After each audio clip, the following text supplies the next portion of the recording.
Welcome to our channel. If you want to activate Starz on your TV with an activation code, follow these step-by-step instructions to start watching premium movies and original series.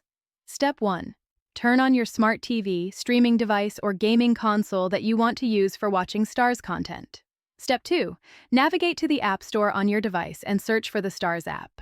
Download and install it if it's not already available. Step 3. Open the Starz app once installation is complete. You'll see options to sign in, create an account, or activate your device. Step 4. Select the Activate or Sign In option.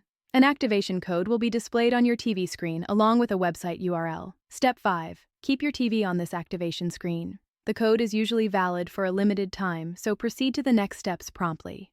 Step 6. On your computer or mobile device, open a web browser and visit the Starz activation website, typically starz.com/activate. Step 7. Enter the activation code shown on your TV screen into the appropriate field on the website. Make sure to type it exactly as displayed. Step 8. Sign into your Starz account or create a new account if you don't have one. Once logged in and the code is verified, your TV will automatically refresh and you can start streaming Starz content immediately. Don't forget to like this video and subscribe to our channel.